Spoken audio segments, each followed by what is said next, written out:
j'aimerais vous dire bon week-end. Vous voyez comment c'est agréable le soleil. Tout le monde veut le soleil, mais qui a créé le soleil? C'est pas le Seigneur. C'est Dieu qui a créé le soleil. Il a créé l'univers tout entier. Tout le monde veut profiter de ce que Dieu a créé, mais on n'aime pas Dieu. Voyez-vous comment nous sommes ingrats, nous les êtres humains? On aime ce que Dieu a créé, le soleil, c'est lui qui a créé, mais on l'aime pas. Mais là, en ce moment, ce matin, je ne vais pas beaucoup perdre votre temps, mais je vais vous parler de l'amour de ce Dieu-là. Il nous aime, il a tout créé pour qu'on puisse profiter. Il a créé tout ça pour qu'on puisse vivre bien, le bonheur. Mais il veut aussi qu'on puisse avoir des responsabilités. Ces responsabilités, c'est de sortir de la désobéissance. La désobéissance, c'est de vivre sans le Seigneur. Lorsqu'on vit sans Dieu, on est désobéissant. C'est comme un enfant qui vit sans son père, qui n'aime pas son papa. Dieu est notre créateur, mais par son fils Jésus, il veut donner la vie à quelqu'un. Là, ce matin, j'aimerais vous parler de l'amour de ce Dieu, de Jésus surtout. Vous qui m'entendez, ne dites pas que je perds mon temps. Je sais que je ne perds pas mon temps, mais je vais vous partager l'amour de Dieu. En tout cas, ne vivez pas votre éternité sans Dieu.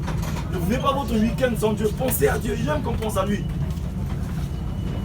On est tous des enfants de Dieu. Ne dites pas que c'est pour les noirs ou pour les rouges ou pour les bleus ou pour les pauvres. C'est pour tout le monde. Dieu aime tout le monde. Je suis quelqu'un de bien moi aussi. Vous êtes quelqu'un de bien vous aussi. Ne dites pas que vous, non, vous ne valez rien. Non, tout le monde a de la valeur devant Dieu. Et son amour est grand pour tout le monde. Mais ce week-end, j'aimerais que tout le monde commence à penser à ce Dieu-là. C'est pourquoi il a permis à ce que je sois là ce matin pour essayer de parler de lui à vous qui m'écoutez. Que ne passez pas votre vie sans lui. Ne passez pas un instant de vie sans Jésus. Jésus, c'est l'amour. Il vous aime. J'aimerais que vous puissiez penser à ça. Même si vous ne me répondez pas à moi, mais dans votre cœur, essayez de penser à Jésus, de penser à la parole de Dieu. Il vous aime. Vous avez déjà entendu, mais vous entendez encore. Non, ne saisissons pas notre cœur.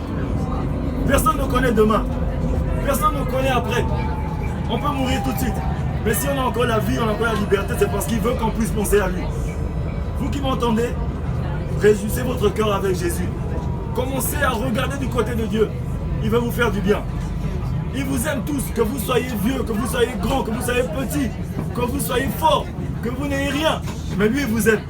Si vous avez des difficultés, il peut changer votre difficulté en bien. Il a les capacités de tout.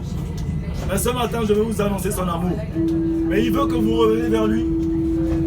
Vous revenez vers lui, pensez à lui. Vous êtes jeune, vous êtes beau, vous êtes fort. Mais pensez à lui, c'est important. Prenez un moment de votre temps, marquez un arrêt, pensez à Jésus. Il revient bientôt. Il revient bientôt. Il ne revient pas que pour les rouges, pour les noirs, pour les blancs. Il ne revient pas que pour les forts, pour les pauvres. Il revient pour tout le monde. La vraie pauvreté, c'est celui-là qui n'a pas Jésus. Aujourd'hui, il veut vous donner cette richesse qui est lui. Vraiment, je vous dis bon week-end. Passez un week-end agréable avec Jésus. Soyez bénis.